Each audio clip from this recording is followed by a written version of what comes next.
안녕하세요. 저는 50대 후반에 접어든 한 집안의 장녀입니다. 제가 지금까지 살면서 항상 바라왔던 건 우리 가족의 행복이었습니다. 그거 하나 바라보고 앞만 보며 달려왔었죠. 그런데 생각지도 못한 복병이 저희 가족을 한순간에 무너뜨리게 되는 사건이 있었네요. 두 눈 뜨고 그냥 넘어가기에는 도가 지나친 것 같아 큰 결단을 내리게 되었습니다. 저에게는 어렸을 적부터 제 품에서 자라온 조카가 있어요. 막내 동생 내외가 예전에 교통사고로 둘 다 그 자리에서 세상을 떠나게 되면서 제가 조카를 키우게 됐었죠. 정말 제 자식처럼 모든 걸 쏟아부어 애지중지하며 키웠습니다. 그렇게 함께 지지고 볶으며 살다 보니 어느새 성인이 되었고 사랑하는 남자를 만나 결혼까지 결실을 맺을 수 있었네요. 사는 거 뭐 별거 있겠어요. 서로 상처 주지 않고 잘 살면 저는 그걸로 만족했었어요. 비록 제 조카와 사이가 젊은 나이였지만 저도 젊은 나이 때 결혼해서 서로 의지하며 잘 살아왔었기 때문에 그 길을 똑같이 밟아갈 거라 생각했었죠. 그런데 조카가 결혼 생활한 지 3년 차가 되었을 때 제 눈이 의심될 정도로 충격적인 광경을 목격하게 되면서 사건이 시작되었어요. 조카 사위인 김서방이 결혼을 했음에도 정신나간 행동을 저지르고 있었고 그걸 본 저는 뒤를 바짝 쫓아갈 수밖에 없었어요. 정말 받아들이고 싶지 않았기 때문에 제 두 눈으로 보고도 믿기지가 않았죠.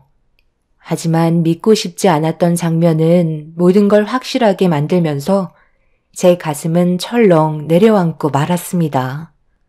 선글라스를 착용하고 있던 저는 김서방의 뒤를 따라 음식점으로 따라 들어갔어요. 그리고 외간 여자와 서로 손을 맞잡으며 뜨거운 시선을 주고받고 있는 걸 건너편 테이블에 앉아 제 두 눈으로 확실하게 목격하게 되었네요. 핸드폰으로 조카 사이와 외간 여자의 모습을 전부 다 촬영하게 되었고 주고받는 대화까지 전부 제 귀로 듣고 있는데 너무 충격적인 대화라 물컵을 쥐고 있던 손까지 떨리고 있었습니다. 부모 없는 고아로 살아와서 인생을 잘 몰라. 그냥 나만 바라보며 살고 있는 쑥맥 여자라니까. 돈 빨아먹기 딱 좋은 여자지. 그래서 나한테는 언제 올 건데? 기다리는 것도 한계가 있는 거야. 애는 절대 만들면 안 되는 거 알지? 그럼 상황이 복잡해지잖아. 쓸데없는데 돈 나가는 거 나는 싫단 말이야. 정말 6개월 안에 확실하게 정리할 수 있는 거지? 당신이 왜 그런 여자랑 만나서 이런 불행한 삶을 사는지 정말 이해가 안 돼. 생각보다 돈이 많은 것도 아니고 그냥 매달 벌어오는 돈이 일정한데 그거 하나 보고 접근하지는 않았을 거 아니야.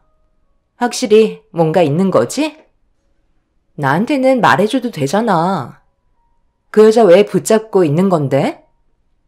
내가 푼돈 먹겠다고 당장 이혼하지 않고 미련하게 이러고 있겠어? 다 이유가 있어서 그래. 그 사람 부모가 세상을 떠나면서 남겨둔 재산이 꽤 있었나 봐. 예전에 사업이 잘 돼서 하루가 모자랄 정도로 정신이 없는데 불행히도 교통사고가 나면서 두 분 다 그 자리에서 세상을 떠나게 되었지. 그리고 그 사람 부모의 재산을 큰 이모님이 가지고 계시다가 성인이 됐을 때 전부 다 돌려주신 것 같아. 그런데 꽤 큰 돈을 받은 것 같은데 끝까지 지갑을 열지 않으려 하네. 내가 그러니 화가 안 나겠어? 지금의 삶도 여유롭기 때문에 굳이 부모님이 돌아가시고 남겨둔 재산을 건들고 싶지 않다는 거야. 그래서 결심했어. 철저한 계획을 세워서 그 재산 내가 전부 다 한꺼번에 가져갈 수 있게 만들 거야. 그러니까 오빠만 믿고 조금만 기다려줘. 그럼 나 떼부자 되는 거야? 내가 보는 눈은 있는 것 같아. 오빠 처음 봤을 때 돈 냄새가 진동을 했다니까. 우리 최대한 서두르자. 충격적인 말을 듣게 된 저는 당장 김서방의 머리채를 잡아 버리고 싶었지만 제 두 귀로 들은 것들을 전부 다 확실하게 짚고 넘어가야만 했어요. 그동안 믿고 있었던 김서방에게 큰 거 한 방 맞은 것 같은 기분이었고 이 사실을 제 바로 아래 동생에게 전부 다 털어놓으면서 녹화해두었던 영상을 보여주었죠. 동생도 마찬가지로 경악을 하면서 김서방이 어떻게 그럴 수 있냐고 입을 다물지 못했습니다. 동생도 저와 똑같은 충격에 빠진 것 같아 보였어요. 저희는 침착하게 모든 일을 헤쳐 나가야만 했어요. 지금까지 살면서 어려움이 찾아왔을 때 항상 지혜롭게 처리하기 위해 서로 머리를 맞대고 해결해 왔었기 때문에 이번에도 역시 분명 저희 가족이 최소한의 피해로 김서방의 문제를 해결할 수 있을 거라 생각했었습니다. 저희는 이 사실을 알게 된 이후 김서방의 행동과 말투들에 대해 전부 다 필터링이 되었습니다. 이 사실을 알기 전에는 항상 좋은 모습만 보였었는데 바람 피우고 있던 모습을 확인하게 된 이후부터는 모든 것들이 전부 다 가식투성이로 보이게 되었죠. 매번 이렇게 신경 써주지 않으셔도 되는데 정말 감사합니다. 항상 민영이 잘 챙겨주도록 노력할게요. 이모, 오늘 무슨 날이야? 그동안 받아봤던 상차림은 아무것도 아니었잖아. 흔히 뭐 요리 실력 좋은 거 알고 있었지만 오늘은 다른 때와 다르게 분위기도 많이 달라 보이는데? 무슨 일들 있었어요? 앞으로 이 사람과 더 잘 사는 모습 보여줘야 되겠는걸? 그래, 앞으로 둘이 더 잘 살라고 이모들이 오늘 특별하게 신경 쓴 거야. 요즘 이모들이 많이 바빠서 제대로 신경 써주지 못했었잖아. 그래도 민영이 너 결혼하기 전에는 이모들 옆에 있었으니까 걱정이 없었는데 지금은 살림 차려서 따로 살아서 그런지 시간도 잘 안 맞고 여러 가지로 상황들이 많이 바뀌어서 그런지 그간 너한테 소홀했던 것 같아. 이모들이 신경 좀 써봤으니까 많이 먹으렴. 김서방, 음식은 입맛에 맞고 내 막내 동생이었던 민영이 엄마 역할을 김서방이 대신 해줘서 우리가 얼마나 든든한지 몰라. 항상 고맙게 생각하고 있으니 조금 신경 못 써준 거에 대해 너무 서운하게 생각하지 말고 민영이 좀 잘 챙겨주게. 내가 이렇게 부탁할게. 부모 없이 자라와서 그동안 얼마나 외롭고 힘들었겠어. 이제서야 의지할 사람을 찾게 되었는데 무너지는 모습 나는 보고 싶지 않거든. 그래서 좀 더 신경 써달라고 이렇게 신경 좀 써본 거니 우리 마음 받아주겠나? 당연하죠. 제가 그래서 민영이 옆자리를 지금 이렇게 지키고 있잖아요. 제가 민영이를 얼마나 많이 사랑하고 있는데요. 제 모든 걸 걸어서라도 민영이 옆에 있을 테니 마음 편히 생각해 주셨으면 좋겠어요. 너무 불안해하셔서 솔직히 제가 부담스러웠던 건 사실이에요. 저도 집안의 가장이 된 사람인데 아직까지 저를 믿지 못하시는 것 같아 항상 서운했었거든요. 사위를 위해서가 아닌 제 조카를 위해서 저는 동생과 함께 그날 처음으로 상당히 많은 음식들을 한 상 차려줬었어요. 조카의 눈에서 조만간 눈물이 쏟아져 내릴 걸 생각하니 제 마음이 찢어질 정도로 아파졌습니다. 이중적인 얼굴로 제 조카를 지켜주겠다고 입에 침도 바르지 않고 뱉어대는 거짓말을 하고 있는 김서방의 모습은 너무 역겨웠고 속에서 천불이 날 정도로 분노가 끓어오르고 있었네요. 동생도 그런 김서방의 모습에 손을 부들부들 떨었지만 저희는 때를 기다렸어요. 한 사람의 인생을 무너뜨리기 위해 저희가 가진 모든 걸 걸고 준비를 하고 있었습니다. 이 사실을 전혀 모르고 있던 김서방은 입이 찢어질 정도로 차려진 밥상이 기분이 좋은 듯 웃고 있었네요. 동생은 정신없이 입에 음식을 넣고 있는 김서방의 모습을 더 이상 볼 수가 없었는지 몸을 돌려 급하게 방으로 들어갔어요. 조카는 이런 사실을 전혀 모르고 있어서 그런지 김서방이 자기 남편이라고 숟가락 위에 갖가지 반찬들을 올려주면서 행복하게 웃는 모습을 눈앞에서 보여주고 있었습니다. 그렇게 저희는 모든 걸 숨긴 채 평소처럼 행동하려고 최대한 노력하면서 김서방과 조카를 대해 주었죠. 그렇게 한참 동안 저희 집에서 시간을 보낸 조카와 김서방이 집으로 돌아간 뒤에 동생은 현관문 앞에 주저앉아 오열을 하고 말았습니다. 어떤 마음인지 저도 너무 잘 알고 있었기 때문에 동생을 부축해 침대에 눕혀 주었어요. 언니, 나 아까 얼마나 힘들었는지 알아? 우리가 만든 음식이 그놈 입에 들어가는데 식탁에 올려져 있던 음식을 전부 다 그놈 면상에 던져버리고 싶었다고. 우리 민영이 어떡해? 아무것도 모르고 있는데 조만간 받게 될 상처에 내 마음이 찢어질 것만 같다고. 절대 용서하지 않을 거야. 내 모든 걸 쏟아내서라도 그놈이 가지고 있는 모든 걸 벗겨내 버릴 거야. 일단 진정 좀 해. 이 사실 우리만 알고 있는 거야. 힘든 거 알고 있는데 감정 조절 못하면 우리 가족들이 전부 다 알게 되잖아. 그러다 민영이 귀에 들어가기라도 하는 날엔 우리 계획은 전부 물거품이 되어버리는 거라고. 그러니 힘들어도 우리 조금만 참자. 나도 지금 이런 상황 견디기 힘들지만 그놈에게 복수할 날만 기다리고 있는 거야. 그때 우리의 모든 걸 쏟아내면 되는 거라고.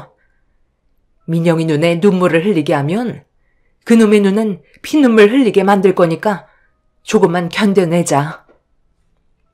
동생은 한참 동안 눈물을 쏟아낸 뒤에야 집으로 돌아갔어요.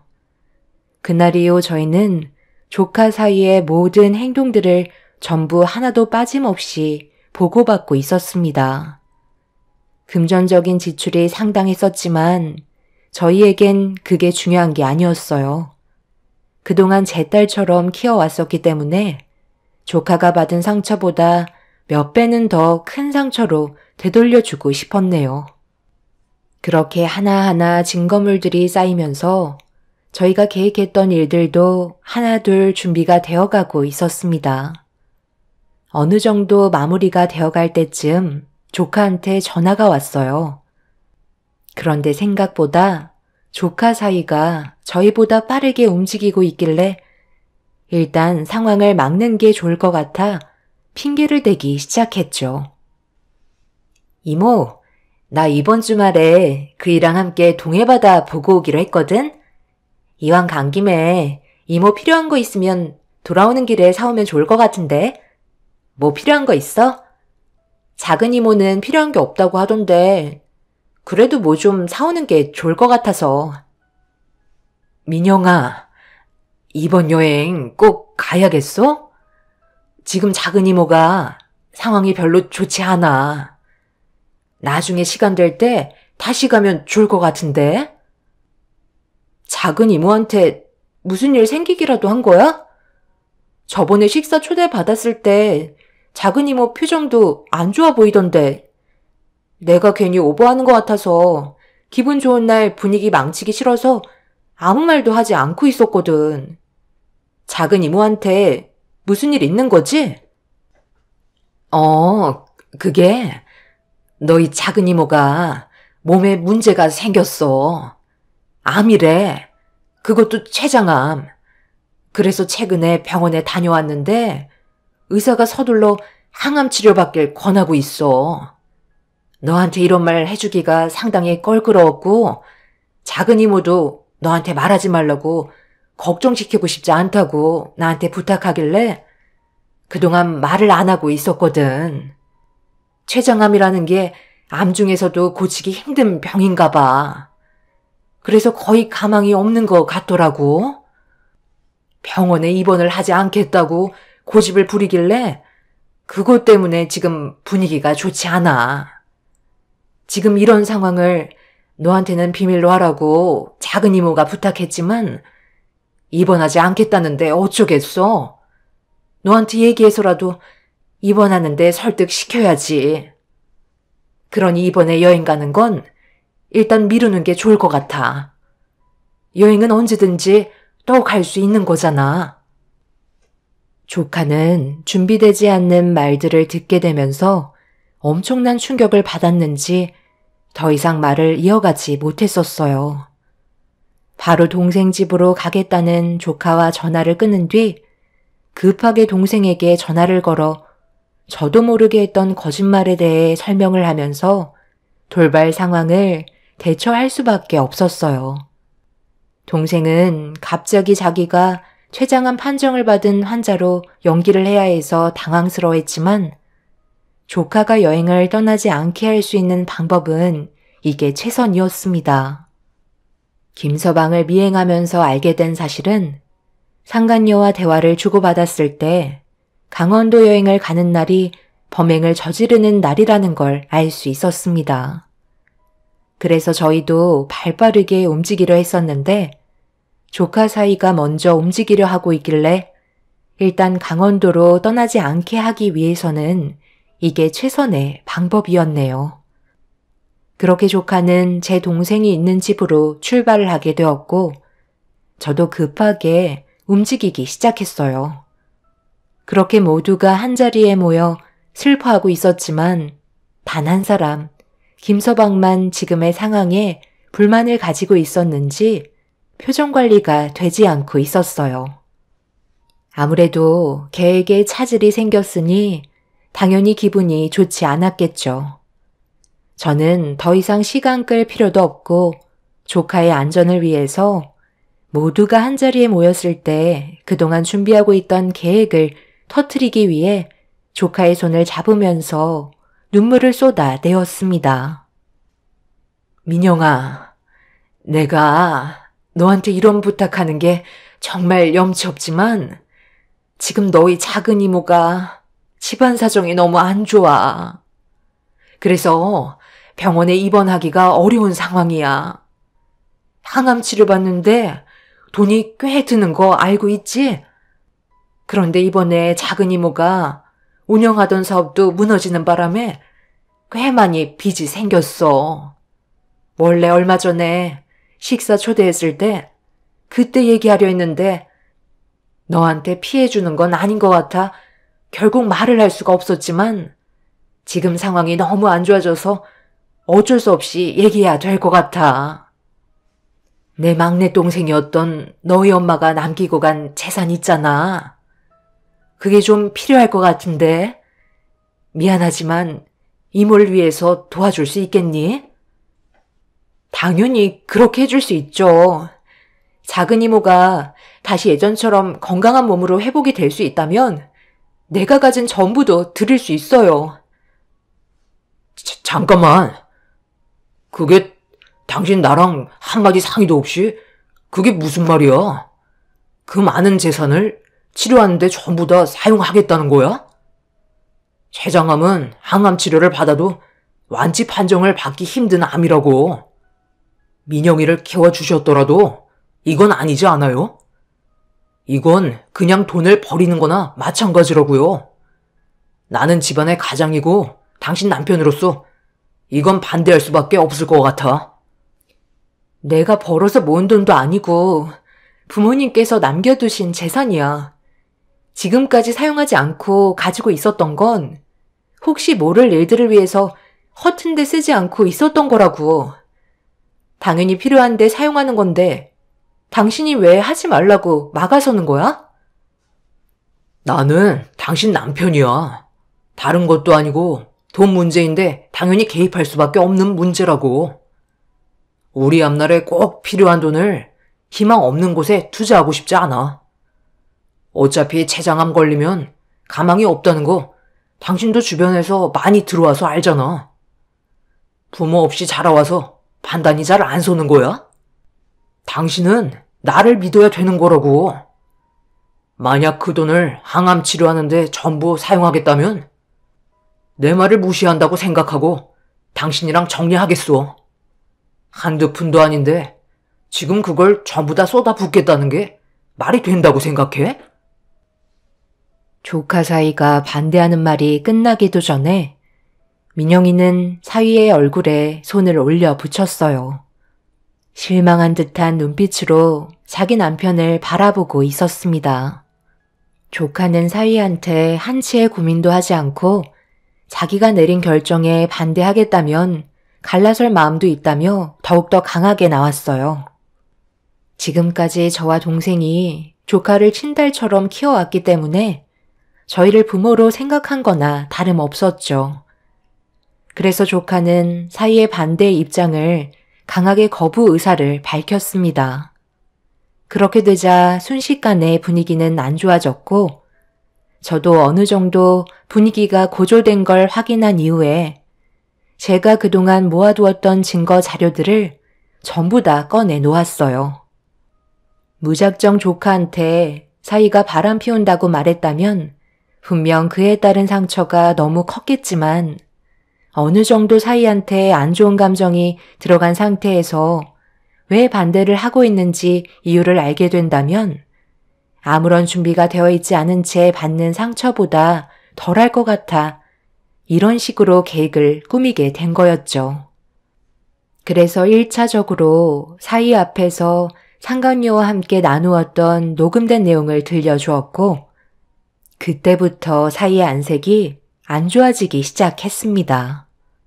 사위가 강원도로 여행을 떠나려고 했던 이유는 사고사로 위장해 조카가 물려받은 재산을 갈취하려는 계획이 들어가 있었고 자기 남편에게 안 좋은 감정 상태로 이런 사실들을 듣게 된 조카는 화가 머리끝까지 올라왔는지 사위의 멱살을 잡은 채 난리를 치기 시작했습니다.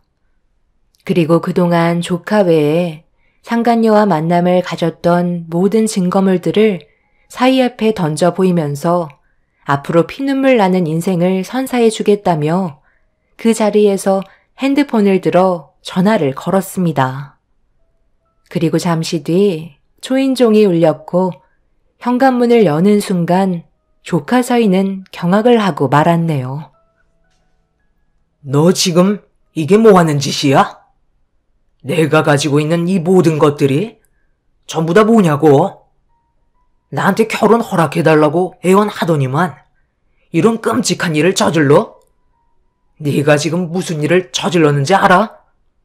그냥 단순히 바람만 피우고 끝난 게 아닌 새아가가 가지고 있는 재산을 갈취하기 위해 범행 계획을 세웠기 때문에 그것만으로도 범죄의 성립이 된다고. 철저한 범행을 저지르려고 강원도에 인적이 드물고 CCTV도 없는 곳에 몇 번이나 상간녀와 찾아간 건 치밀한 계획을 세우려고 연습했다는 거잖아. 그것만으로도 너는 벌써 죄목이 무거워진다는 거 몰라? 당장 무릎 꿇고 손이 발이 되도록 빌거라. 그렇지 않으면 내가 널 경찰서로 끌고 갈 거야. 너도 그렇고 그 여자도 감옥에서 몇 년 살고 나오는 게 중요한 게 아니다. 앞으로의 인생에 네가 저지른 이런 행동들이 꼬리뼈처럼 따라 붙을 거라고. 그리고 나 또한 너를 오늘 이 시간부터 내 자식으로 생각하지 않으마. 아빠, 지금 그게 무슨 말씀이세요? 제가 공경에 처해 있으면 당연히 도와주셔야죠. 저는 아빠 아들이잖아요. 절대 콩밥 먹고 싶지 않아요. 그리고 지금까지 바람 피운 거 외에 아무것도 하지 않았는데 그게 범행으로 인정된다는 건 말도 안 된다고요. 자기 잘못을 인정하지 않고 오히려 큰 소리를 치기 시작하자 사부인께서 사위의 뺨에 손을 올려붙였고 사돈어른께선 사태 심각성을 전혀 모르고 있다며 그 자리에서 부모의 손으로 경찰에 신고를 하게 되었네요. 그리고 사돈분들은 자식을 제대로 키우지 못한 부모 잘못이라며 저희 앞에서 무릎을 꿇고 용서를 빌며 죄에 대한 처벌은 받게 할 거라고 사과를 하셨습니다. 그렇게 경찰을 기다리고 있을 때 사위한테 전화 한 통이 왔어요. 전화를 받지 않으려 했지만 계속해서 울리는 전화에 어쩔 수 없이 전화 통화를 하게 된 순간 사위는 얼굴빛이 하얗게 질려버렸고 그 자리에서 털썩 주저앉고 말았습니다. 저희는 사위가 다니고 있는 회사의 대표에게 그동안 사위가 저지른 행동들에 대한 증거물 전부를 퀵으로 보내줬었고 그걸 전달받은 대표가 충격을 받았는지 그 자리에서 해고를 통보했습니다. 사위는 한순간의 잘못된 판단으로 모든 걸 잃게 되는 순간이었어요. 그리고 뒤이어 경찰들이 찾아왔고 사위는 경찰서에서 조사를 받게 되었죠. 하지만 이런 안 좋은 상황에서도 사위는 자신의 잘못을 결코 인정하지 않았어요. 법적으로 불리하게 작용한다고 했는데도 눈 하나 깜빡하지 않았습니다. 아빠가 도와주실 거잖아요. 그렇다고 피를 나눈 자식을 정말 버리실 작정이에요? 결혼을 하고 살다가도 다른 여자한테 눈길을 돌릴 수 있는 게 남자 아닌가요? 그런데 민영이가 가지고 있는 재산이 너무 쉽게 들어올 수 있는 상황이라 그냥 지나칠 수 없어서 계획 좀 한 거 가지고 제가 왜 처벌을 받아야 하는 건데요? 범행이 저질러진 것도 아니잖아요. 그래서 지금 잘했다는 거야? 자네는 벌써 내 조카를 2번이나 죽인 거나 다름없다고. 바람 피운 것도 모자라서 내 조카가 가지고 있는 재산까지 탐하려 들어? 네가 그러고도 사람이니? 인생이 네가 생각하고 있는 것처럼 쉬운 게 아니라는 걸 이번 일을 통해서 뼈저리게 느꼈으면 좋겠다. 우리는 절대 합의하지 않을 거고 법적인 처벌 그대로 갈 거니까 감옥에 들어가서 피눈물 좀 흘려봐. 네가 밖으로 나온다고 해서 정상적인 생활 가능할 것 같아? 네가 어디를 가던 내가 꼭 찾아내서 사회에 발도 들이지 못하게 만들 거야. 세상은 돈으로 뭐든지 할 수 있거든. 인생을 포기할 때까지 너를 괴롭힐 거니까 웬만하면 감옥에서 안 나오는 게 좋을 거다. 2번 다시 내 조카 앞에 나타나지 말고 세상 밖으로 나오지 마라. 내 눈에 띄는 순간 넌 끝이야. 저희는 최대한 많은 처벌을 주기 위해 대형 로펌에 의뢰를 하게 되었고 사위의 재질은 상당히 무겁게 처벌을 받을 수 있었습니다. 범행을 계획한 것도 범죄인데 그에 따른 증거물들과 치밀하게 준비하려고 몇 번이나 같은 곳을 찾아가서 연습을 했다는 건 명백한 계획적인 범행으로 최대 22년까지 적용이 되지만 사위는 3년의 징역을 선고받게 되었고 항상 사위와 동행을 했던 상간녀는 범죄 수행에 필수 불가결한 역할을 담당하면서 기능적 행위 지배를 했다고 보기 때문에 2년의 징역을 선고받게 되었네요. 그렇게 모든 상황이 정리가 된 이후 조카는 생각보다 빠르게 회복이 되었고 지금은 정상적인 생활을 하고 있습니다. 만약 제가 조카 사이에 바람 피우는 장면을 목격하지 않았다면 지금쯤 조카는 저희 곁에 함께하지 못했겠죠. 생각만 해도 정말 끔찍한 순간이었네요. 조카는 동생이 췌장암이 아니라는 것만도 감사하게 생각한다며 자기를 구해줘서 감사하다고 눈물을 보였습니다.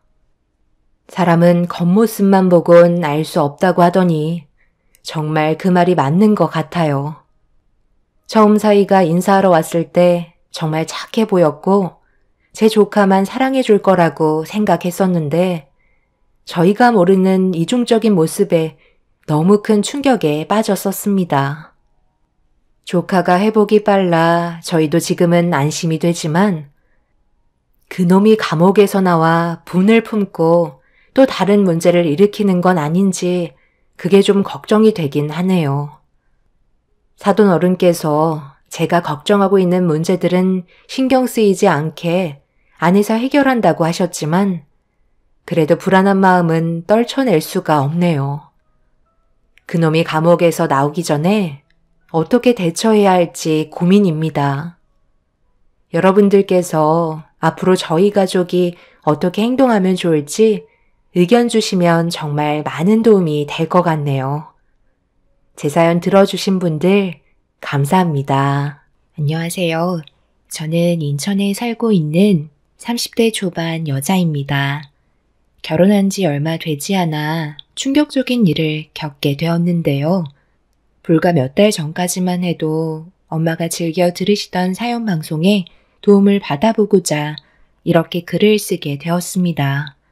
결혼하기 전부터 시어머니가 어느 정도 성격이 강하신 분이시라는 건 알고 있었는데 이게 문제가 될 거라곤 전혀 상상조차 하지 못했었어요. 결혼 이후 엄마의 건강 상태가 더욱더 많이 안 좋아지셔서 제가 거의 옆에 붙어 있는 시간이 많았어요. 남편도 엄마에게 주어진 시간이 많지 않다는 걸 알고 있었기 때문에 퇴근하면 병원으로 곧장 달려와 줬었죠. 그런데 이런 상황을 시모는 마음에 들어하지 않았어요. 결혼하고 나서 거의 매일 병원에만 붙어 있으니 그 모습이 꼴보기가 싫으셨는지 어느 날 시모가 집으로 저를 부르셨고 어쩔 수 없이 남편과 함께 시댁을 찾아가야만 했습니다.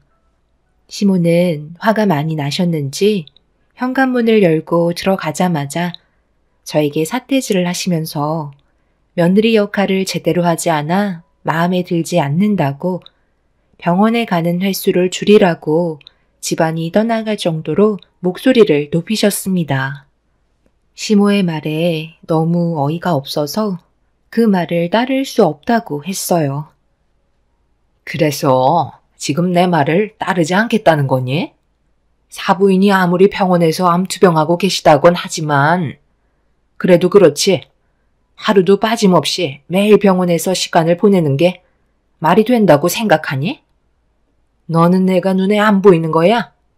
내 아들은 너랑 결혼하고 나서 뭔 죄니? 매일 우울해야 되고 제대로 된 생활이 안 되는데 꼭 이런 식으로 행동해야 되겠어? 내 성격 대충 알고 있으면서 꼭 이런 식으로 나와야 되겠니?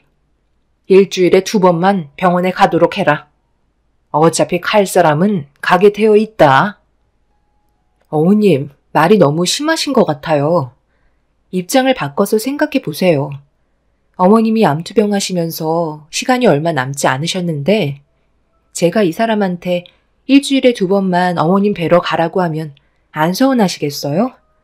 병원에서 정해준 시간이 6개월이긴 하지만 상태가 더욱더 악화가 되면 6개월보다 더 짧아질 수도 있다고 하셨어요. 그럼 제가 저희 엄마와 함께 할 수 있는 시간이 이제는 정말 얼마 남지 않았다는 건데 그 시간 동안 최대한 많은 대화를 나누고 옆에 있어주고 싶은 제 마음이 문제가 된다는 거예요? 아무리 생각해봐도 어머님이 얘기하신 일주일에 2번만 병원에 가라는 조건은 들어드릴 수 없을 것 같아요. 내가 지금 좋게 얘기하고 있는 거 안 보이니? 참는 만큼 너도 한 발 물러날 줄도 알아야지. 어디서 고개 치켜 세우고 말대꾸야? 엄마, 그만 좀 하세요. 이 사람이 하는 말 틀린 거 하나 없는데 꼭 그렇게 상처를 줘야만 되겠어요? 1년도 안 남은 시간이 지나면 앞으로 평생 장모님 얼굴 뵐 수 없을 텐데 지금의 시간이 얼마나 소중하겠어요. 여기서 이러고 있는 것도 아깝다고요. 엄마가 몸이 안 좋으셔서 누워 계시면 그런 말이 나올 수 있을 것 같아요? 제가 조금만 얼굴 안 비춰도 서운해 하실걸요? 남은 시간 동안 후회하지 않게 최대한 옆에 있어주라고 제가 얘기했어요. 그게 당연한 거고요. 더 할 말 없으시면 저희 그만 가볼게요. 시간 지나면 엄마가 이렇게까지 얘기하지 않으셔도 저희가 알아서 잘 챙겨 드릴 테니 너무 서운해하지 마세요. 곧 있으면 세상 떠나실 장모님과 비교하시는 건 너무 억지스럽지 않나요? 나중에 다시 연락드릴게요. 남편도 시모의 말에 어이가 없었는지 더 이상 대화하고 싶지 않다며 자리에서 일어났어요. 저희가 그렇다고 시모에게 못한 것도 아니고 틈나는 대로 최대한 챙겨드리려고 정말 많이 노력하고 있었는데 시모는 저와 남편이 병원에 입원해 계신 엄마한테 좀 더 집중이 되어 있다고 그 모습을 마음에 들어하지 않으셨죠. 어떻게 환자랑 비교를 하시는지 이해할 수가 없었어요. 시모는 건강하시지만 엄마는 저와 함께 할 수 있는 시간이 몇 달밖에 안 남았는데 그걸 이해해주지 못하셔서 제가 오히려 시모에게 더 서운했던 것 같아요. 그래도 제 옆을 지켜준 남편이 있어서 참고 넘어갔었어요. 오히려 남편이 대신 사과할 정도로 시모의 행동은 이해할 수가 없었네요. 그렇게 매일 엄마 옆에서 시간을 보내며 시모가 서운해하실까봐 최대한 비위를 맞춰드리며 체력적으로 힘든 날들을 보내고 있었습니다. 매일같이 엄마의 몸이 좋아질 수 있을 거라는 희망을 버리지 않았는데 의사는 저에게 절망을 안겨주고 말았습니다. 더 이상 병원에서 치료를 받는 게 의미가 없다면서 주변 정리를 할 수 있는 시간을 주길 원하셨어요. 그 말을 듣는 순간 가슴이 철렁 내려앉아 버렸고 병실에 들어가 엄마 얼굴을 보게 되면 쉬지 않고 눈물을 쏟아내게 될까봐 화장실에서 한참 동안 오열을 하고 말았습니다. 엄마 앞에서 눈물을 쏟아내고 싶지 않아 눈물 나오지 않을 때까지 쉬지 않고 울고 말았네요. 그렇게 꽤 오랜 시간 동안 화장실에 있다가 병실에 들어가 엄마에게 의사가 했던 말을 전달해 주었고 엄마는 생각보다 덤덤한 얼굴로 서둘러 집에 가서 쉬고 싶다며 소지품을 정리하셨습니다. 남편의 도움을 받아 그동안 병원에서 생활했던 짐들을 전부 차에 옮겨 실은 뒤 친정으로 돌아와 정신없이 집안 청소와 함께 물건들을 정리하고 있는데 시모에게 전화가 왔어요. 그날 시모가 저녁 한 끼 하자고 약속을 잡으셨는데 엄마의 퇴원 수속 때문에 까맣게 잊고 있었고 시모는 식당에서 남편과 저를 기다리고 있었습니다. 워낙 정신이 없어서 깜빡하는 바람에 시모에게 상황을 설명한 뒤 엄마한테 상황을 설명드리고 서둘러 식당으로 향하려는데 시모는 화가 많이 나셨는지 오지 말라는 한마디 하시고 전화를 끊으셨어요. 남편과 제가 시모에게 몇 번이나 전화를 걸어봤지만 시모는 받지 않으셔서 상황이 안 좋아질까봐 서둘러 식당으로 갔는데 시모는 이미 자리에 안 계셨죠.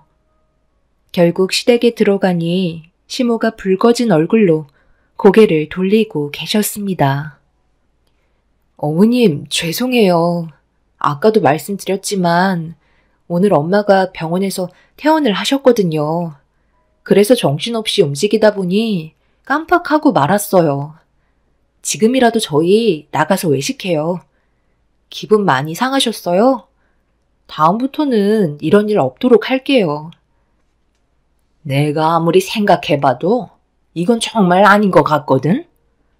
시애미를 어떻게 생각했으면 나를 이렇게까지 무시하는 거야? 정신없어서 까맣게 잊고 있었다는 말이 지금 내 앞에서 나오니? 안 되겠다. 내일부터 내 집에서 생활하도록 해라. 출가외인이라는 말도 있잖아. 사부인이 퇴원수속 밟으셨으면 알아서 잘 지내시겠지. 얼마 남지 않은 시간 푹 쉬다 가시라고 해라. 앞으로 친정에 발길도 들이지 마라. 너 표정이 왜 그러니? 내 말을 지금 무시하겠다는 거야? 분명 나는 얘기했다. 앞으로 내 집에서 생활하고 친정에는 발도 들이지 말거라. 지금 당장 머리채 잡고 싶은 거 꾹 참고 있는 거야. 엄마, 지금 뭐 하자는 거예요? 그게 말이 된다고 생각해요? 장모님이 왜 퇴원수속을 밟았는데요? 더 이상 항암 치료 받아봤자 의미가 없다고 그래서 집에서 쉬는 게 좋을 것 같다고 퇴원하신 거예요. 다른 때보다 지금부터가 장모님은 이 사람 손이 절실히 필요한 상태라고요. 제발 억지 좀 그만 부리세요. 보통 다른 사람들은 이런 상황들을 충분히 이해해 주시는데 엄마는 왜 이렇게 꽉 막히셨는지 모르겠네요. 이러다 저희가 엄마 얼굴 안 보겠다고 하면 기분 좋으세요? 저희 먼저 일어나 볼게요. 어차피 떠날 사람인데 아직까지 살 날 많은 나한테 뭐라고 하는 게 맞는 거니? 내가 오죽하면 이렇게까지 나오겠어? 함께 모여서 뭘 해도 너희들은 항상 사부인 생각밖에 안 하잖아. 나는 아주 찬밥 신세고. 아들, 네가 제일 나쁜 놈이야. 너희 아빠가 예전에 사고로 세상을 떠나고 나 혼자 외롭게 살아온 거 뻔히 알면서 이런 식으로 행동해? 내가 널 어떻게 키웠는데? 시모와 좋게 해결하려고 했지만 애초부터 저희 엄마를 마음에 들어하지 않았던 시모가 화를 내자 더 이상 참기 힘들었는지 결국 남편의 목소리가 높아지고 말았습니다. 그렇게 되니 시모는 저를 향한 분노가 머리끝까지 올라왔는지 막 나가기로 결정하신 듯 갑자기 어디론가 가시려고 짐을 챙기기 시작하셨어요. 예상하지 못한 돌발 행동은 시모가 친정집에 찾아가 엄마와 대화를 좀 해봐야겠다며 더 큰 일을 저지르려 하길래 남편이 막아서며 화를 냈지만 시모는 더 이상 아무 말도 들으려 하지 않았습니다. 결국 끝까지 말렸지만 시모는 저희 엄마의 얼굴을 보고 말았네요. 침대에서 힘겹게 일어나신 엄마는 최대한 밝은 얼굴로 시모를 맞아 주셨어요. 그렇게 모두가 한자리에 모이게 된 상태에서 심각한 대화가 시작되고 말았습니다. 사돈, 제가 여기까지 직접 찾아와야 되겠어요? 몸이 아무리 안 좋다고 해도 그렇지 이건 아니지 않나요? 언제까지 배려를 해드려야 되는 건데요. 그래도 가시는 시간 얼마 남지 않았다고 해서 최대한 참고 넘어가려 했는데 애들을 얼마나 힘들게 부려먹었으면 나와 있던 약속을 까맣게 잊을 수가 있는 거죠? 병원에서 더 이상 치료가 힘들다고 했다면서요. 그럼 이제 그만 애들 좀 놔주시고 마음의 준비를 하시는 게 좋지 않겠어요? 사돈이 이런 식으로 행동하시고 세상 떠나시면 제가 며느리를 좋게 대할 수 있을 것 같아요.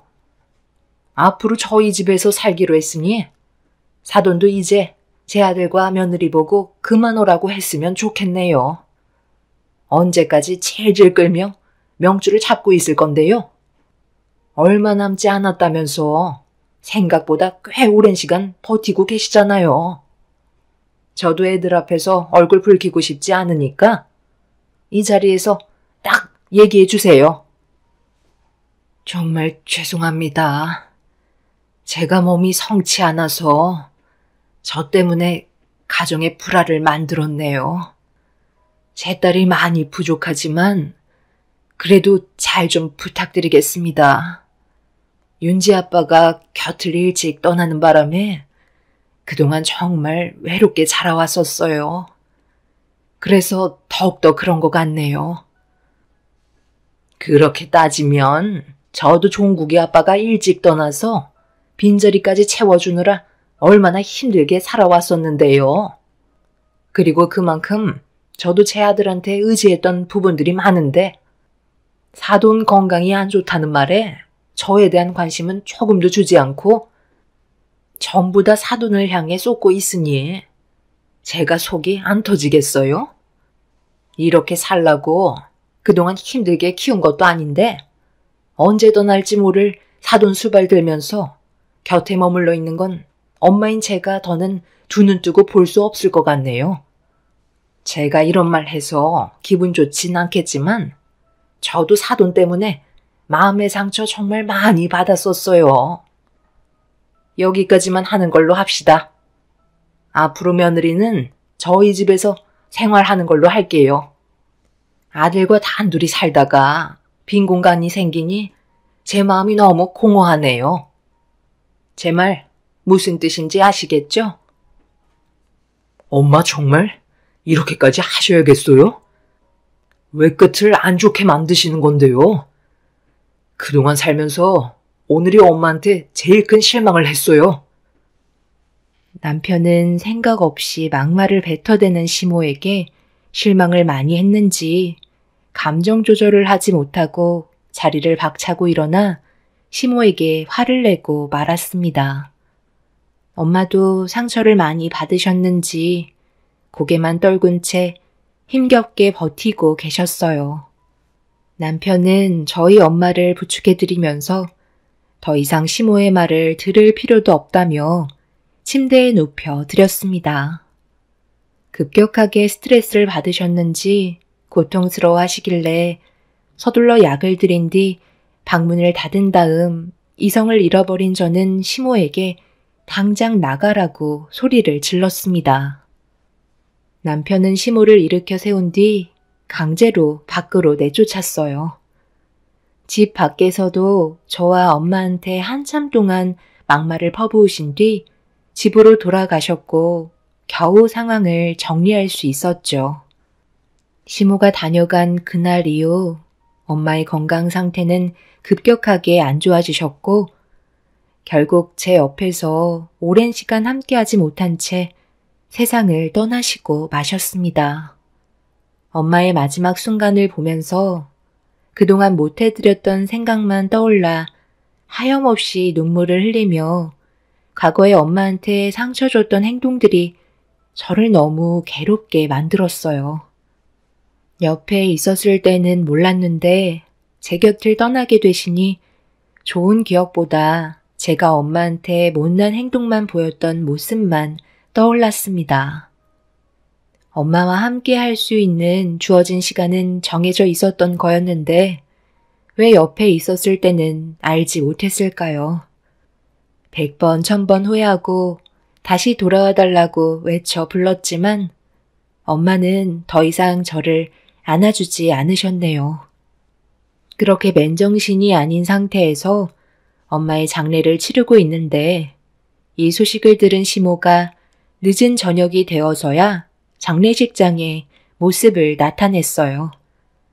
저는 이미 정상이 아니었기 때문에 시모를 보자마자 엄마가 일찍 세상을 떠나신 게 전부 시모의 탓인 것 같아 그동안 참아왔던 감정을 터뜨리고 말았습니다.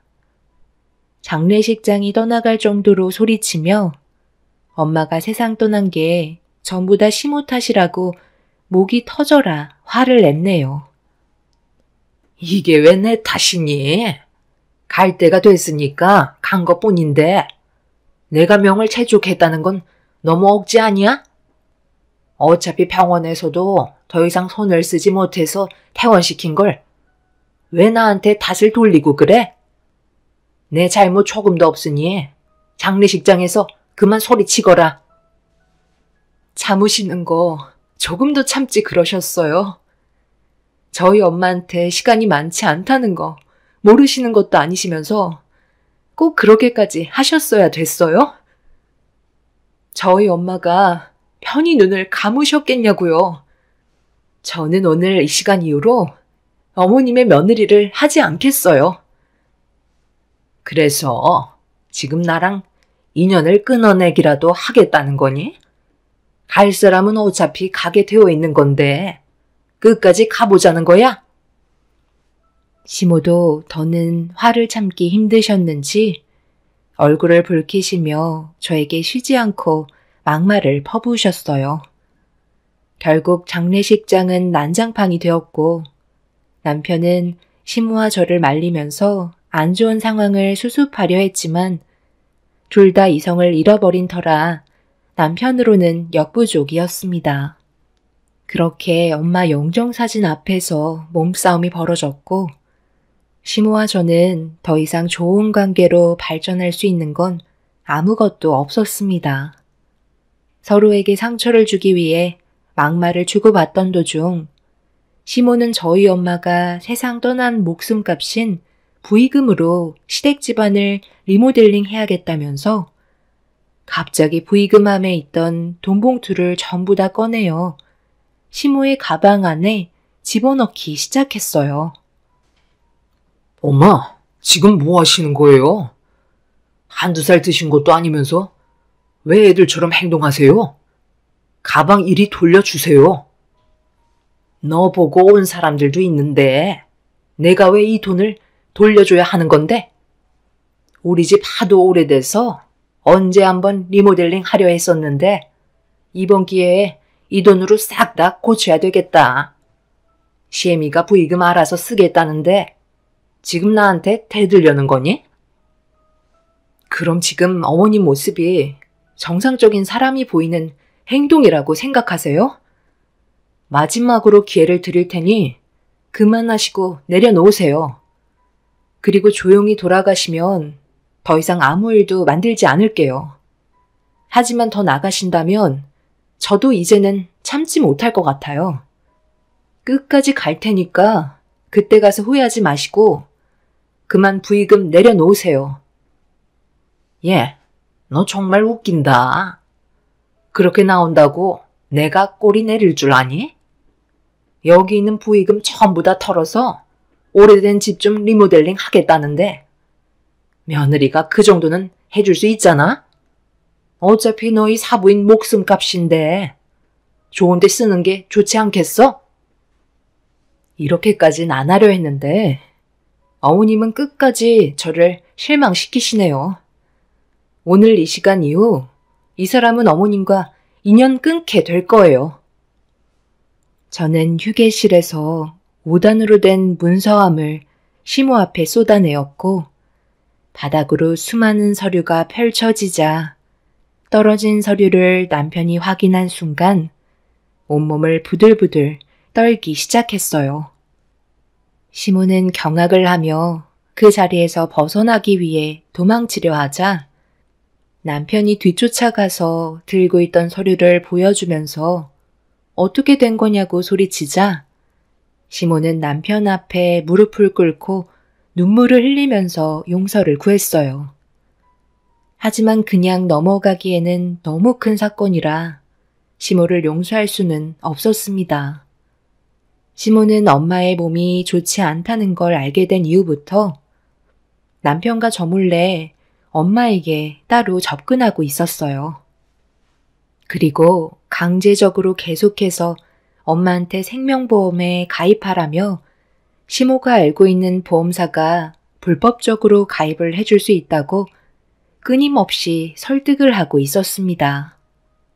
그런데 엄마가 시모의 조건을 계속해서 거절하자 화가 나셨는지 이해할 수 없는 행동들을 보이셨고 저희는 시모가 저희 엄마한테 왜 그렇게 못되게 행동하셨는지 알지 못해 속만 끓고 있던 거였어요.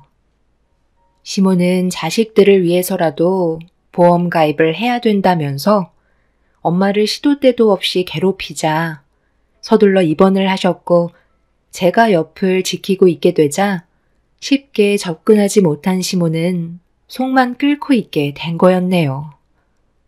바닥에 떨어져 있던 수많은 보험 서류들과 그리고 그 사이에 녹음기 하나도 그때의 상황을 생생하게 알려주는 충격적인 대화 내용이 담겨 있었습니다.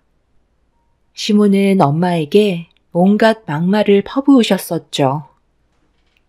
그래서 지금 보험 가입을 안 하겠다는 거예요?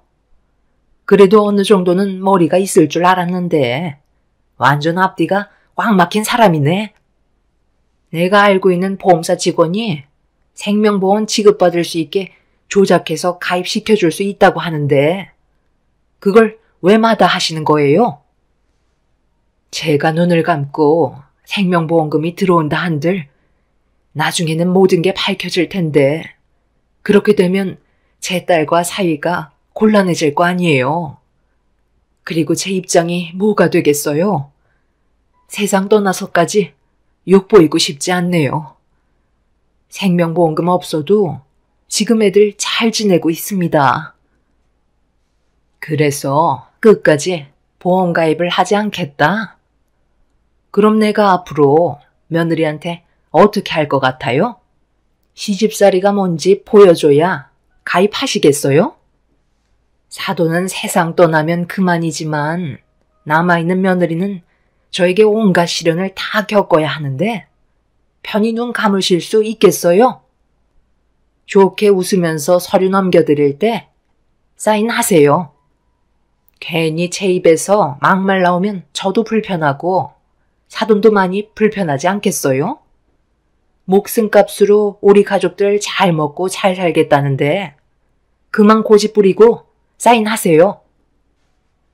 10장을 주던 100장을 주던 원하시는 대로 해드릴 수 없으니 이제 그만 찾아오셨으면 좋겠네요. 당장 나가주세요.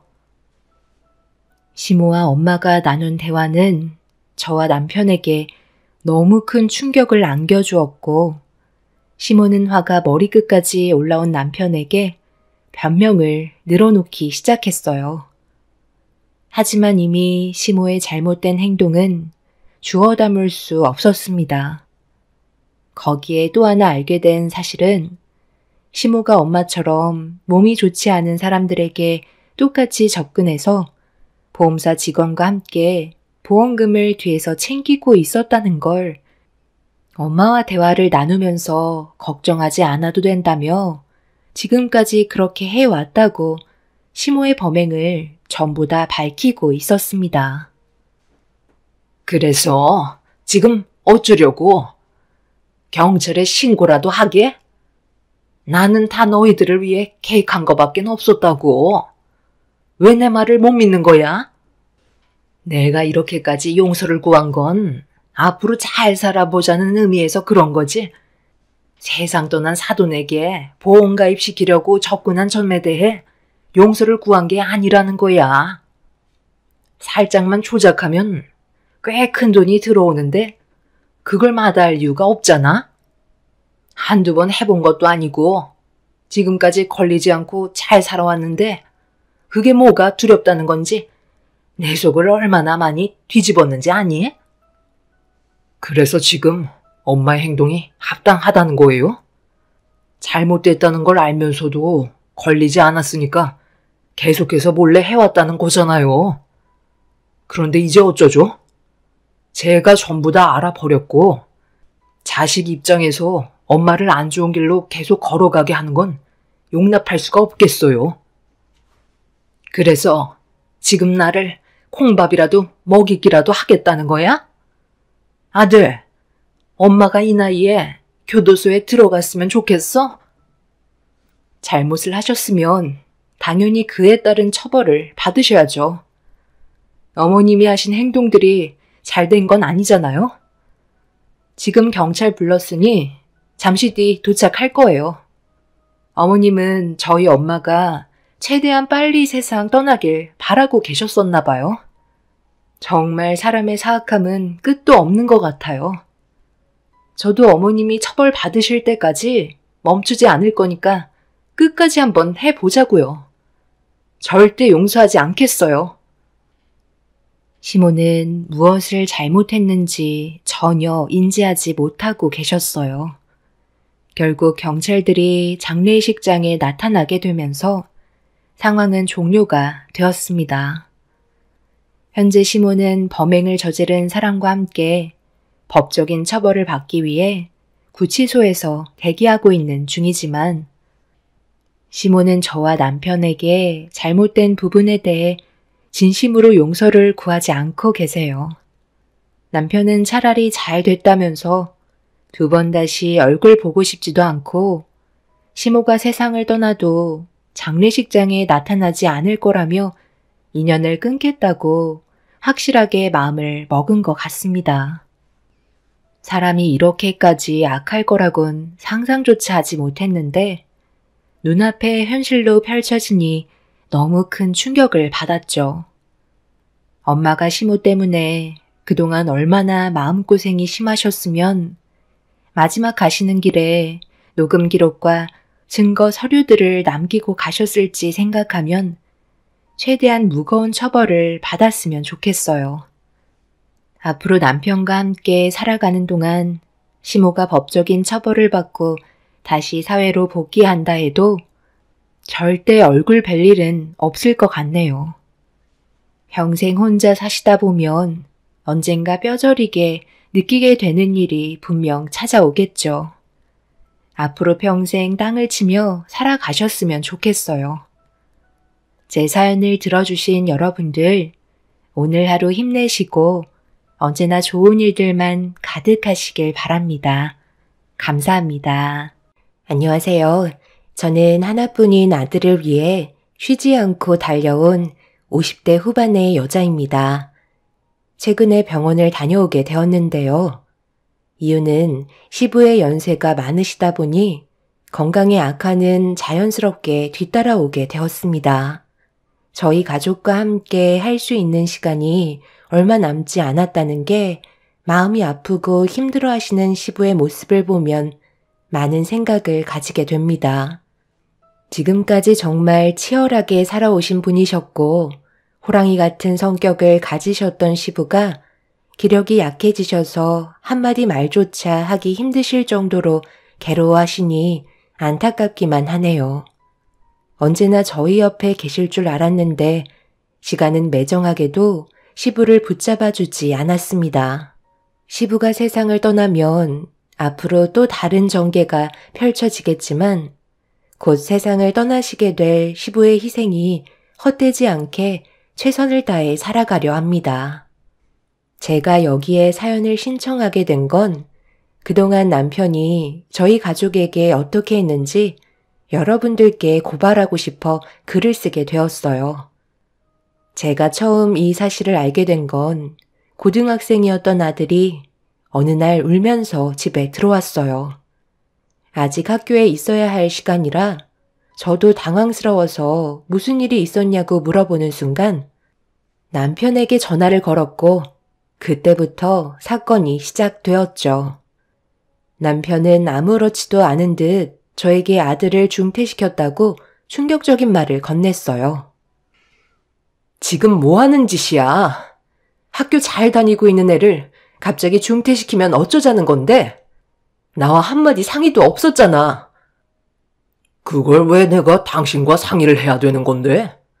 내 아들 내가 알아서 하겠다는데 무슨 문제라도 있어? 다 생각이 있어서 결정한 거니까 더 이상 아무 말도 하지 마. 저놈은 머리가 너무 좋아서 그게 문제야. 나중에는 나를 잡아먹을 정도로 올라올 놈이라니까. 초장부터 싹을 잘라놔야지. 안 그럼 내가 잡아먹히겠어. 이번에도 전교 1등 했다던데. 머리 좀 커졌다고 벌써부터 애비한테 대들어야 되겠어? 제가 뭔데 우리 회사들을 이어가겠다는 말이 나와? 나는 그럴 생각 전혀 없고 그놈이 앞으로도 잘 되는 꼴은 못 보니까 중퇴시킨 거 취소하지 마. 만약 당신도 내 결정을 거절한다면 그땐 집에서 내쫓길 줄 알아. 알겠어? 저놈은 막노동이나 하면서 살라 그래. 내가 봤을 때 그게 딱이야.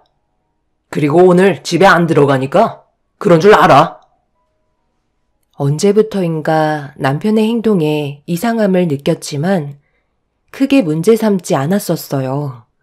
워낙 기복이 심한 사람이라 시간이 지나면 알아서 해결할 거라 생각했었어요. 걱정돼서 물어보기라도 하면 신경 쓸 거 없다며 화부터 내는 성격이라 그냥 지켜만 보고 있었습니다. 그런데 남편의 갑작스러운 돌발 행동은 너무 당황스러웠고 울고 있는 아들을 보면서 어떻게 해야 할지 몰라 머릿속이 하얗게 변하고 말았습니다.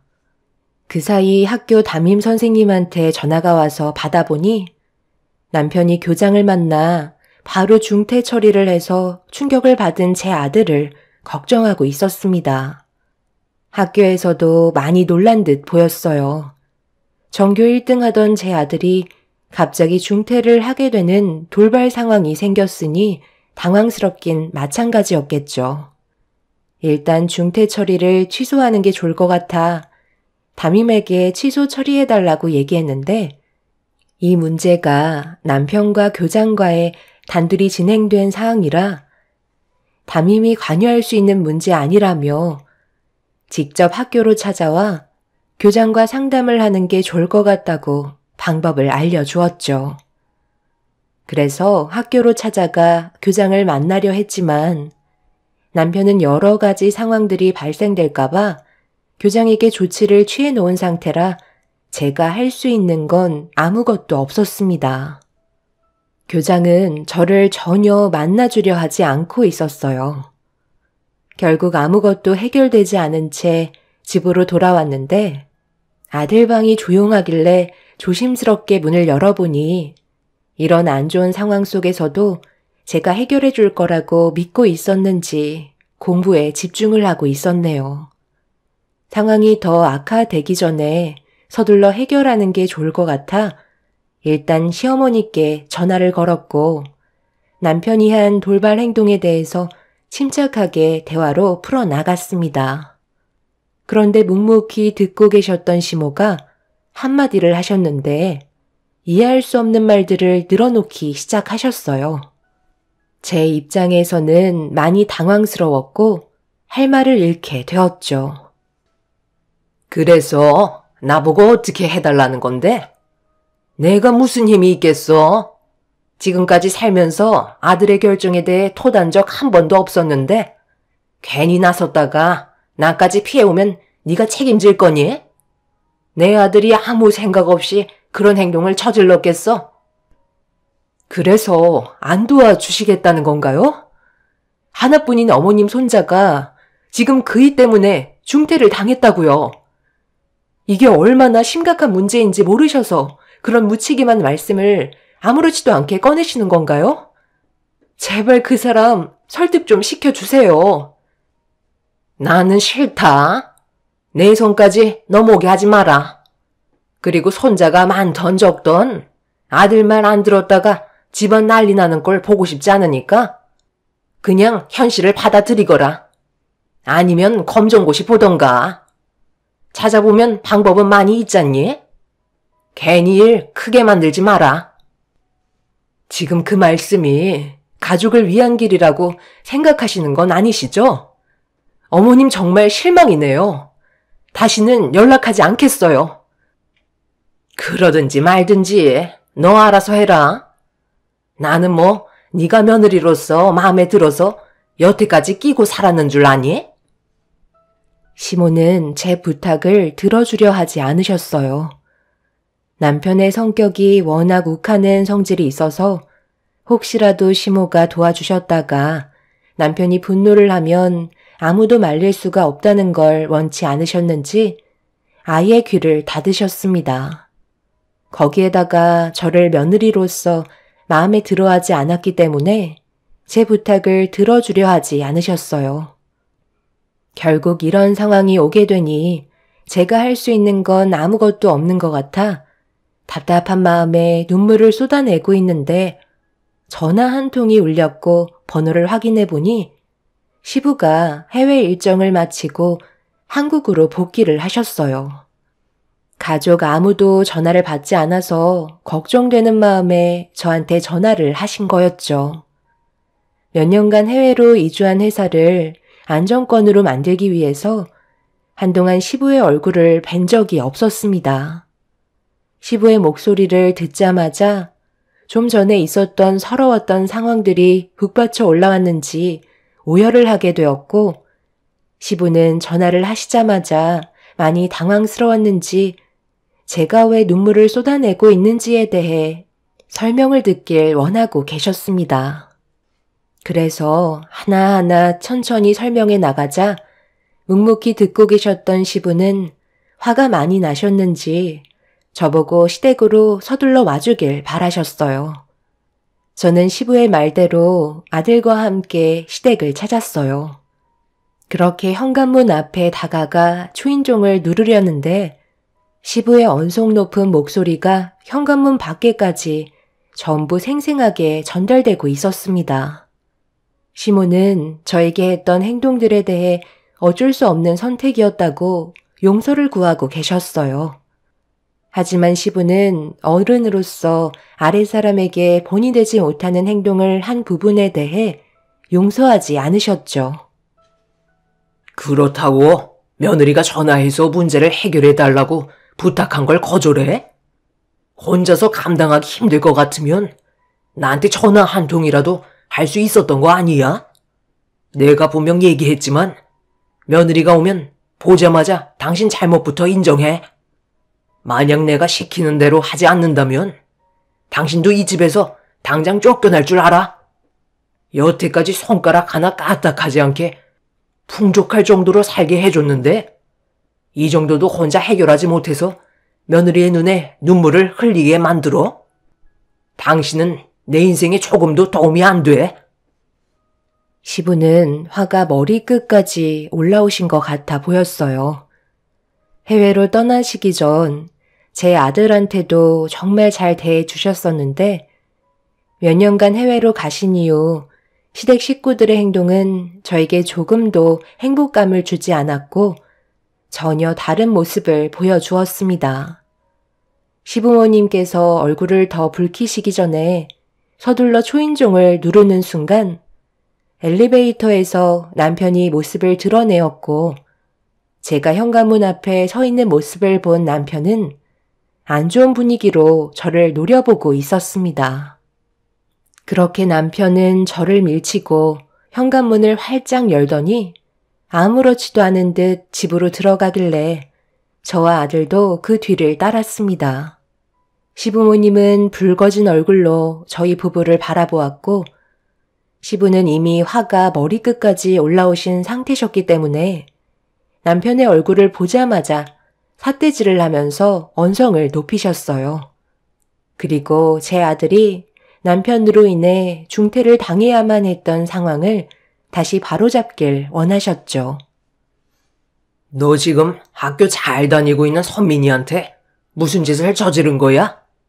지금 한창 학업에 열중해야 될 나이라 뒤에서 많은 것들을 도와줘도 모자랄 판에 지금 너는 선민이를 학교에서 중퇴하게 만들어? 그것도 본인 의지와 전혀 상관없었는데 강제로 그렇게 한 이유가 뭐야? 며느리한테 들어보니까 말도 안 되는 이유를 늘어놓고 있었더니만 네가 뭔데 회사를 이어가네 마네 하면서 내 손자한테 상처를 주는 건데 뭔가 단단히 착각하고 있는 것 같은데 네가 이런 일을 저지르고도 회사에 온전히 몸 담그고 생활할 수 있을 것 같아?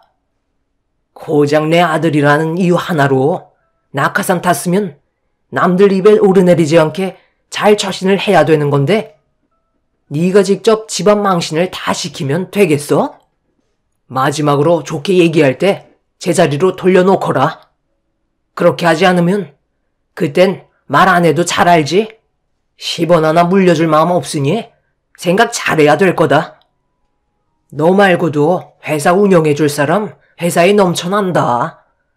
내 손자의 눈물을 보이게 만든 건 아무리 내 아들이라 할지라도 용서는 절대 없으니 2번 다시 이런 일이 반복된다면 그땐 나와 인연 끊겠다는 걸로 받아들이도록 하마. 내 말 무슨 뜻인지 알아먹었지? 아버지가 지금 해외에서 장시간 계시다가 갑자기 국내로 넘어오셔서 어떤 상황인지 파악을 못하시는 것 같은데요. 저는 저놈이 나를 받고 내 머리 위를 군림하려는 모습을 절대 용납할 수 없어서 애초부터 싹을 잘라내려는 게 그게 뭐 잘못됐나요? 남편과 시부는 한참 동안 얼굴을 붉히며 목소리를 높였어요. 남편은 자기 아들을 중퇴시켰으면서 자신이 뭘 잘못했는지 전혀 모르고 있었습니다. 그런 상황 속에 시부는 최대한 감정을 억누르려고 많은 노력을 하셨어요. 결국 남편은 자신이 손해보게 될 일들이 훨씬 많다고 판단했는지 결국 아들의 중퇴 문제를 철회하게 되었고 그렇게 상황은 정리가 될 수 있었습니다. 그날 이후 시부와 남편의 관계는 더욱더 안 좋아지게 되었지만 시부는 그래도 당신 아들이라고 더 이상 이 상황에 대해 문제 삼지 않으셨어요. 많이 참고 계시다는 걸 느낄 수 있었습니다. 저 또한 시모와 더욱더 안 좋은 감정 상태를 이끌어가게 되었죠. 아들은 다시 학교를 다닐 수 있게 되었지만 문제는 여기서 끝이 나는 게 아니었어요. 아들의 학교 문제는 시작에 불과했고 제 눈앞에 또 다른 충격적인 일들이 펼쳐지기 시작했죠. 어느 날 아들과 단둘이 오래간만에 밖에서 외식을 하기 위해 시내로 나섰는데 저와 즐겁게 대화를 나누며 걷고 있던 도중 아들이 갑자기 걸음을 멈추고 한 곳을 주시하며 바라보고 있길래 고개를 돌려 그곳을 본 순간 눈앞에 펼쳐진 광경에 충격을 받고 말았습니다. 남편의 얼굴은 행복이 가득해 보였고 양쪽 손에는 아들과 비슷해 보이는 여자애들이 손을 잡고 아빠라는 말을 조금 더 어색함 없이 뱉어대고 있었습니다. 눈앞에 펼쳐진 충격적인 모습에 그 뒤를 급하게 따라가게 되었고 남편은 어느 한 식당으로 들어가 어떤 여자와 애들과 함께 즐거운 식사를 하기 위해 자리에 앉았네요. 그걸 본 아들은 무턱대고 남편에게 달려가 소리치며 난리를 치고 말았습니다. 아들과 제가 갑자기 나타날 거라곤 전혀 상상하지 못했는지 많이 당황스러워하는 눈빛으로 자리에서 일어나 처음 본 애들과 어떤 저와 나이대가 비슷한 여자가 혹시라도 문제가 생길까봐 자기 뒤로 보내는 모습을 보게 되었죠. 저보다 그 사람들을 지키겠다는 남편의 행동이 저를 더 비참하게 만들고 있었습니다. 지금 이게 뭐 하는 짓이야? 좀 전에 당신 손을 잡고 가던 저 애들이 아빠라고 그러던데? 그게 무슨 말이냐고? 두 귀로 들었으면서 무슨 말이 듣고 싶은 건데? 당신이 들은 그대로야. 내가 애들 아빠고 이 사람은 내 마누라다. 당신 지금 나 몰래 뒤에서 두 집 살림하고 있었던 거니? 그래서 우리한테 그렇게 소홀했던 거였어? 어떻게 이런 식으로 사람을 뒤통수 칠 수 있는 거야?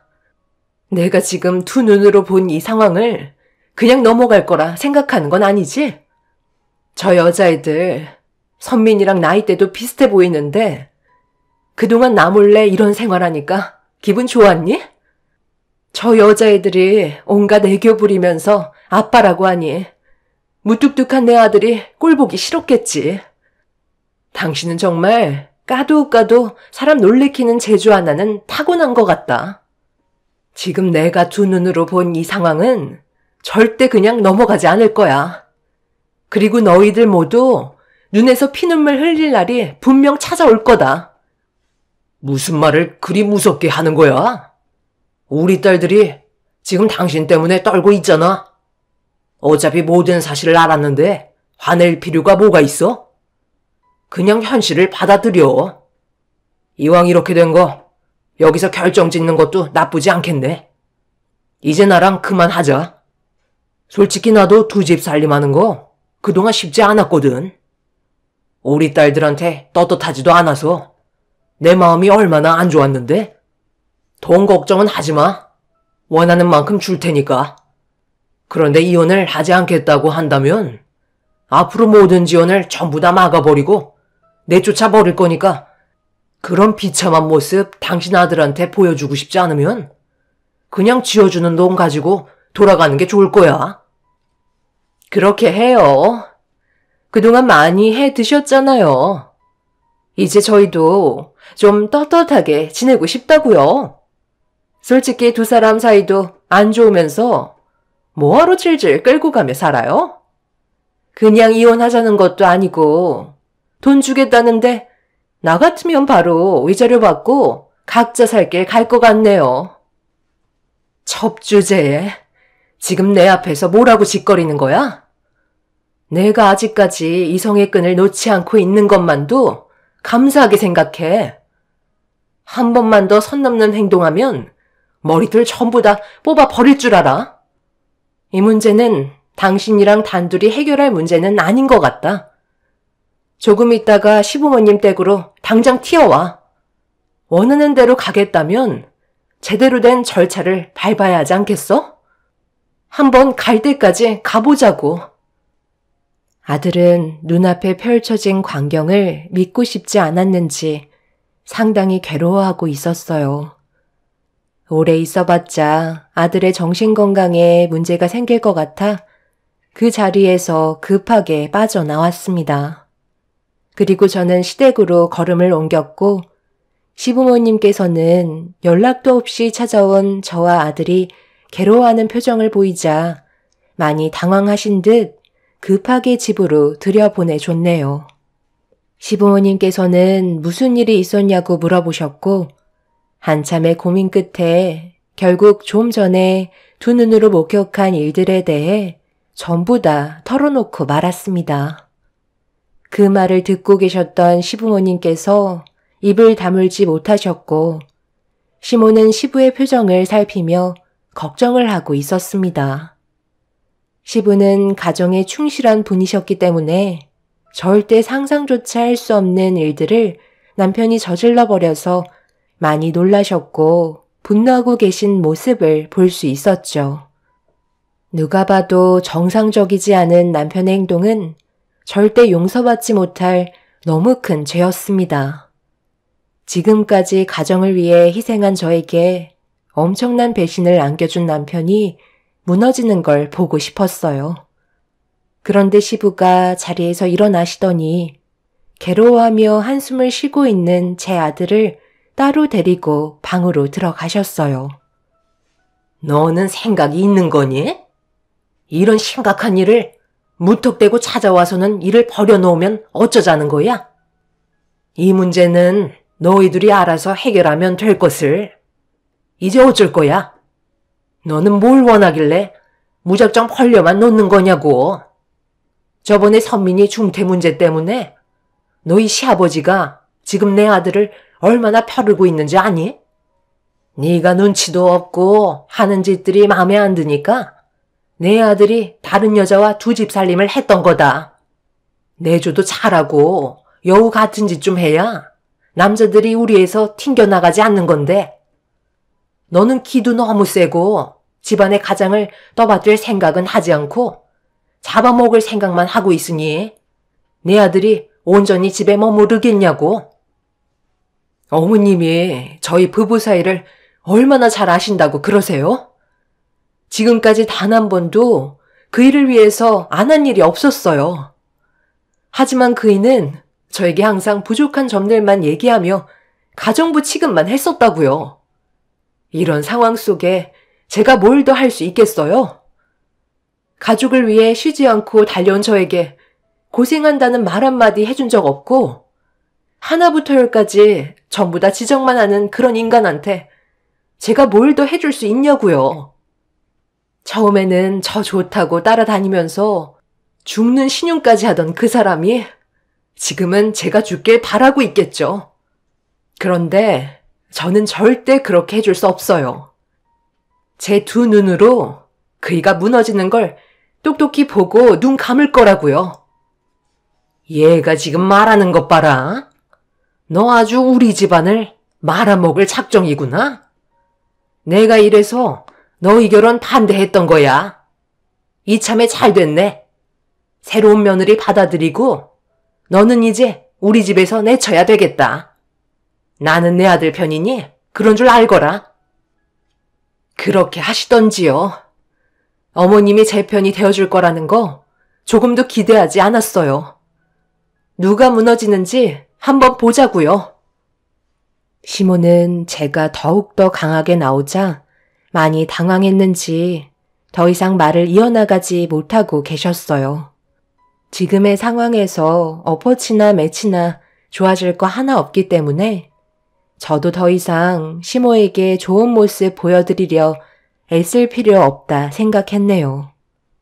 그렇게 점점 안 좋은 분위기로 고조되고 있는데 시부가 방에서 제 아들과 함께 나왔는데 아들의 얼굴에 무언가 변화가 되어 있었습니다.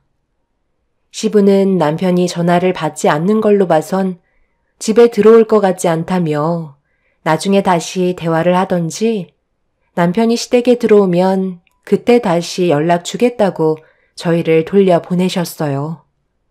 저는 시부의 말을 순순히 따랐고 아들은 시부와 단둘이 대화를 주고받은 뒤 무언가 심적으로 변화가 있었는지 집에 들어가자마자 방으로 들어가 공부에 열중하고 있었습니다. 지금 상황에서 공부를 한다는 건 정말 쉽지 않은데 아들은 자기 아빠 때문에 인생을 망치고 싶지 않다고 판단을 내린 것 같아 보였어요. 그날 이후 남편은 집에 들어오지 않았어요. 그리고 우편으로 이혼 서류만 지속적으로 보내고 있었습니다. 전화를 해도 받지 않았고 이혼 의사가 있다면 그때 전화 통화가 가능하다면서 더 이상 저와 아들을 가족으로 생각하지 않고 있었죠. 시부는 무슨 생각을 하고 계신지 시간이 지나서도 남편에게 아무런 조치를 취하지 않고 계셨어요. 분명 어떠한 액션을 취해 주셔야 하는데 남편은 어느 때보다 잘 지내고 있는 듯 보였습니다. 아들에게 시부와 무슨 대화를 나눴냐고 물어봤지만 나중에 설명드리겠다며 공부에 방해가 되지 않게 도와달라고 부탁하길래 더 이상 아무것도 하지 않았습니다. 그렇게 시간은 계속해서 흘러갔고 어느덧 아들은 고등학교를 졸업하고 대학 생활까지 끝마치게 되었네요. 저 또한 아들의 앞날이 밝아지길 원하고 있었기 때문에 성공하는 날까지 숨죽이며 언젠가 찾아올 때를 기다리며 이를 갈고 있었습니다. 남편은 자기 핸드폰 프로필 사진에 제 아들이 아닌 혼의 자식인 두 여자애들과 함께 찍은 걸 배경사진으로 올려둔 걸 확인할 수 있었어요. 분명 제 아들도 확인했을 텐데 아무 말도 하지 않는 모습을 보니 마음이 좋지 않았습니다. 혼의 자식인 두 딸들에게는 석사 과정까지 밀어주면서 제 아들은 고등학교 때 중퇴시키려 했던 그때의 상황이 떠올라 아들 몰래 눈물을 훔칠 때가 한두 번이 아니었어요. 그렇게 때를 기다려오면서 이를 악물고 살아오다 보니 어느새 시모는 췌장암으로 건강이 안 좋아지시다가 결국 세상을 떠나셨고 장례식장에서 처음으로 남편을 만나게 되었죠. 하지만 저희는 서로 남남처럼 서로를 무시한 채 각자 할 일들을 하면서 시모의 장례를 끝마치게 되었습니다. 그런데 시부가 남편과 따로 무언가 알 수 없는 대화를 저 몰래 주고받고 있었고 남편이 돌아간 뒤 시부는 저에게 걸어와 다음날 아들과 함께 알려주신 주소로 와주길 바라셨습니다. 그렇게 다음날 아들과 함께 알려주신 주소로 도착한 곳은 어느 한 중개소였어요. 그런데 남편이 저희가 중개소에 올 거라고 생각하지 못했는지 당황스러워하는 표정으로 시부를 바라보고 있었습니다. 그리고 시부는 제 아들 보고 가까이 오라며 손짓을 하셨고 시부가 서류 하나를 건네주셨고 아들은 서류를 건네받아 가방 안에서 사각으로 된 직인으로 서류에 도장을 찍었네요. 아버지, 지금 이게 뭐 하시는 거죠? 저 서류를 왜 저놈한테 건네주는 거냐고요? 저번에 얘기하셨잖아요.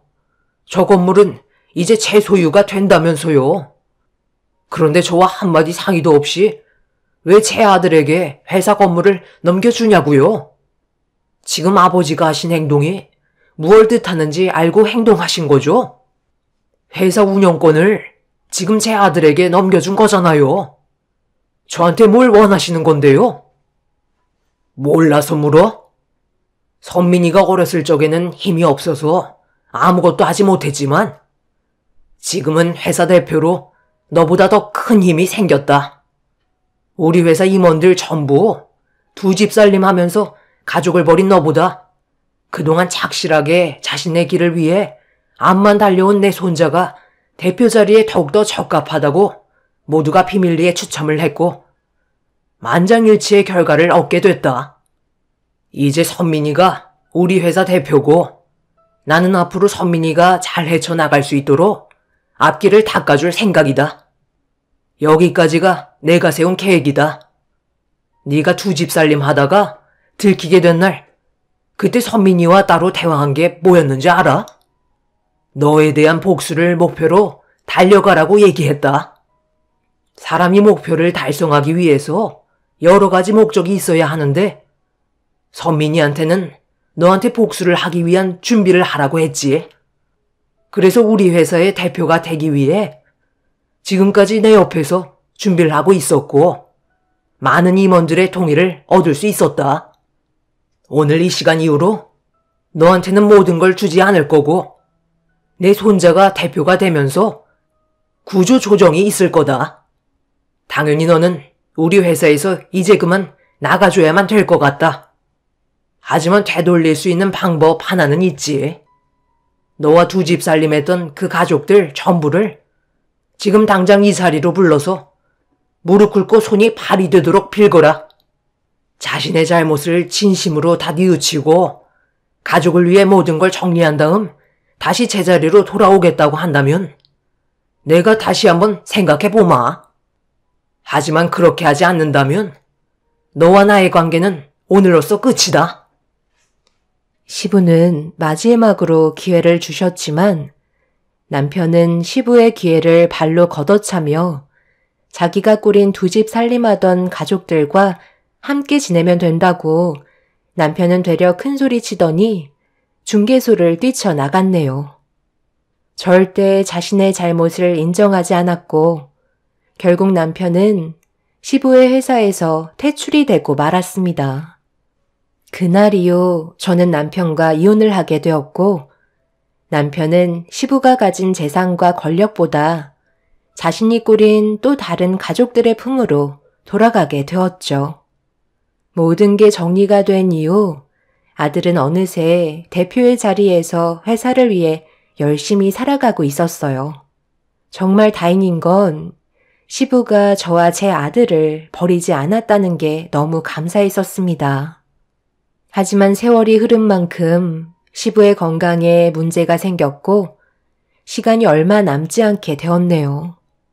그런데 이 소식을 어떻게 듣게 된 건지 남편이 어느 날 병원으로 찾아왔어요.